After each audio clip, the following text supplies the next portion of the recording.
नमस्कार, गुरु academy YouTube चॅनलवर तुमचे मनापासून स्वागत आहे। विद्यार्थी मित्रांनो, या व्हिडिओमध्ये परीक्षा पुढे जाणार का? आपण तयारीत आहोत का? आपली वेळ गेलेली आहे का? आपल्यासाठी वेळ आहे का? येणाऱ्या काळामध्ये आपण ही परीक्षा क्रॅक करू शकणार आहात का? सर्वांनीच हा व्हिडिओ बघायचा आहे। सर्वात प्रथम म्हणजे मित्रांनो, तुमचं वय कितीही असू द्या, वयाची पात्रता नाही। ही परीक्षा देण्यासाठी वयाची पात्रता नाही।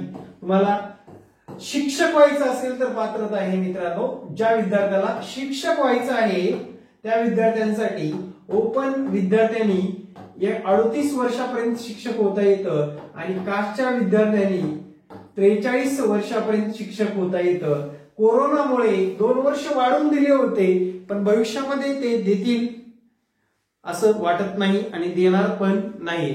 आता मला शिक्षक व्हायचंय म्हटल्यानंतर टीईटी परीक्षा क्रॅक करणं गरजेचंच आहे आणि ती क्रॅक करण्यासाठी तुम्ही गुरु अकॅडमीला सर्वात प्रथम सबस्क्राइब करायला विसरू नका, कारण सबस्क्राइब केल्यानंतर नवनवीन अपडेट तुम्हाला मिळून जाणार आहे।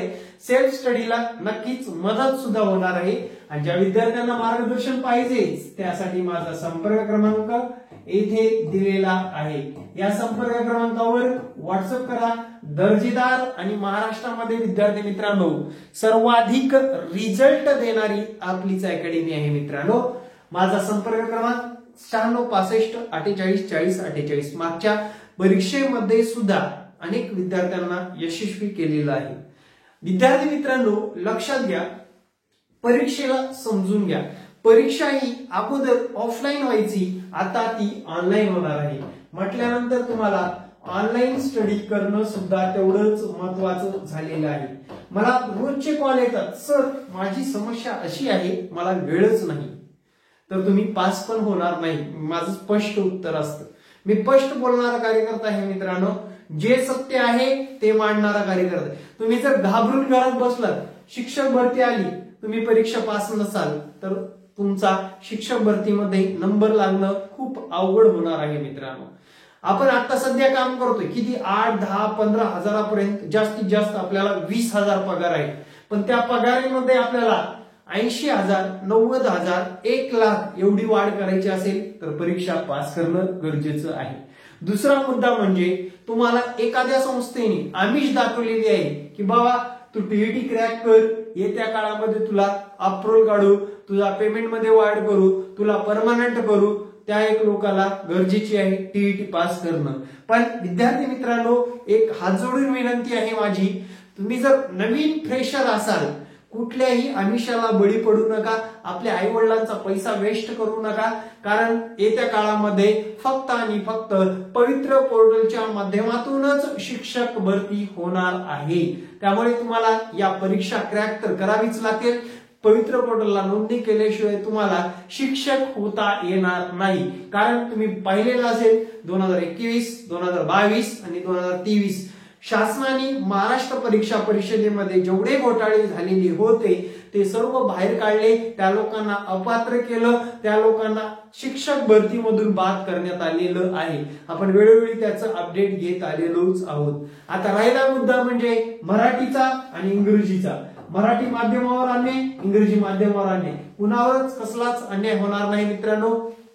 क्राऊड जास्त असेल तर तो कमी करणं गरजेचं होता, त्याप्रमाणे कमी केलेला आहे। आता मराठीवाले व्हिडिओ बघत असतील, आमच्यावर अन्याय, अरे तुला 50 मार्क पडलेत आणि तुझ्यावर कसला अन्याय रे? टेट एक्झाम मध्ये तुला 70 मार्क आहेत, तुझ्यावर कसला अन्याय? तू जर 140 मार्क घेतलाय, तू 120 घेतलाय, तू 100 मार्क घेतलाय, 105 घेतलाय, 110 घेतलाय, त्या विद्यार्थ्यावर खरा अन्याय होऊ शकतो। तुमचे 70 आणि 50 कुठं घोडं घालता तुम्ही? तुम्हाला कोण विचारते बाजारामध्ये? सरळ सरळ परीक्षा कुठलीही पास नाही। मला फोन करतात, सर मी टीईटी नापास आहे, मला 70 मार्क आहे, टेट मध्ये मला काही चान्स भेटेल का? तुला अजिबात चान्स भेटणार नाही।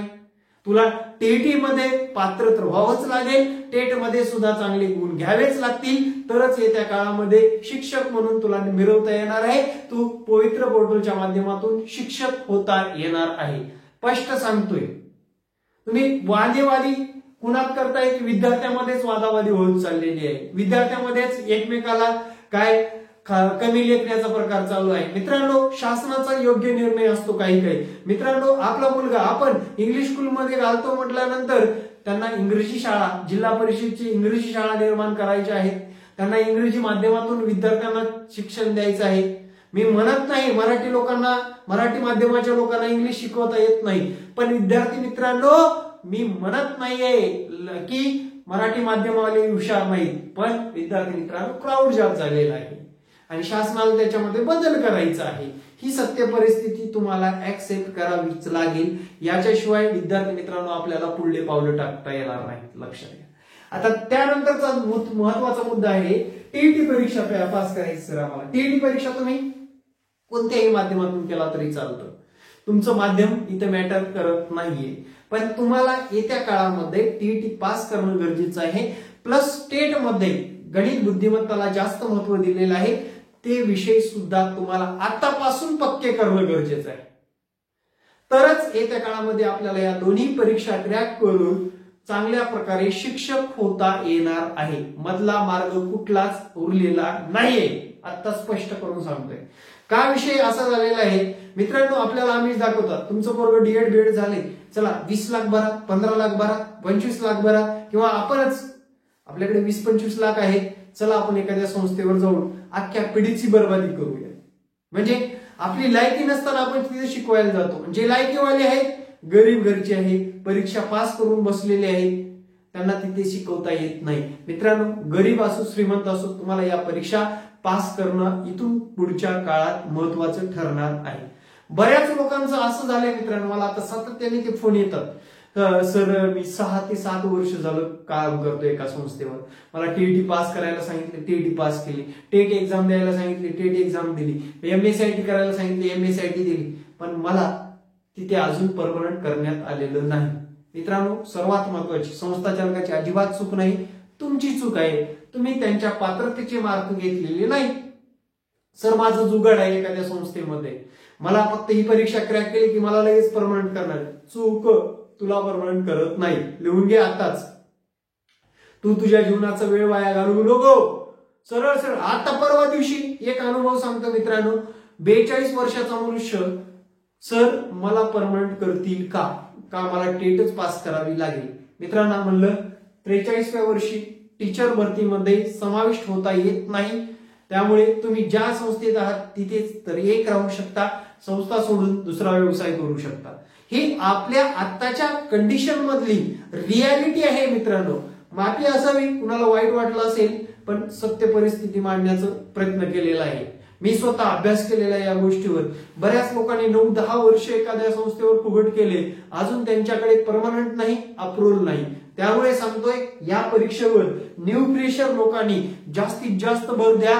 तुम्हाला जर गव्हर्नमेंट टीचर व्हायचं असेल तर सर्वात आता पहिला टप्पा म्हणजे टीईटी पास करून घ्या, दुसरा टप्पा म्हणजे टेट एक्झाम साठी सुद्धा अभ्यासात राहणं गरजेचं आहे.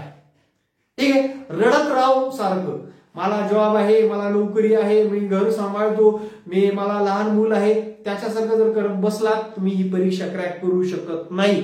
या परीक्षेला मित्रांनो स्पर्धा परीक्षेपेक्षा सुद्धा थोडंसं हार्डनेस जास्त आहे, पण त्याला एक प्रॉपर गायडन्स, प्रॉपर नोट्स आणि येत्या काळामध्ये विद्यार्थी मित्रांनो योग्य मार्गदर्शन मिळून क्रॅक करणं सुद्धा अवघड नाहीये. सीटीईटीचा 2%, 3% रिझल्ट लागतो महाराष्ट्रामध्ये, टीईटीचा 3.5% पर्यंत रिझल्ट जातो, म्हणजे 97% लोक फेल होत असतात. 4 ते 5 लाख लोकांमध्ये फक्त आणि फक्त 10-15 हजार लोक पास होत असतात. मग बी सिरियसली, बी केअरफुली मित्रांनो, येत्या काळामध्ये ही परीक्षा क्रॅक करणं गरजेचं आहे. पेपर कधी होणार आहे, बऱ्याच जणांचा फॉर्म कधी निघणार आहे, सगळ्यांचाच प्रश्न. मित्रा तुझा अभ्यास झाल्यानंतर फॉर्म पण येतील आणि पेपर पण येईल, लक्षात घ्या. म्हणून त्यामुळे सांगतोय अभ्यास पूर्ण करा, त्यानंतर त्या गोष्टीचा विचार करा. कारण अभ्यास नसताना आपण नुसता फॉर्म भरला म्हणजे पास होत नाहीये, लक्षात ठेवा. त्याला सुद्धा अभ्यासाची एक रूपरेषा लागते, कोणत्या विषयातून कसे मार्क मिळवायचे, कशा पद्धतीने तयारीत राहायचं. मित्रांनो कॉम्पिटिशनचं युग आहे, स्पर्धेमध्ये तुम्हाला म्हणणार आहे का कोणी घे 10-20 मार्क, नाही, ते स्वतः मिळवायचे, स्वतःला ट्राय करायचे, स्वतः पुस्तकं वाचणं गरजेचं आहे आणि त्याच्या मागे आमच्यासारखं योग्य मार्गदर्शन आवश्यक आहे. त्यासाठी आपली नवीन बॅच चालू झालेली आहे 10 तारखेपासून. ज्या विद्यार्थ्यांना जॉईन करायचे त्यांनी करू शकता.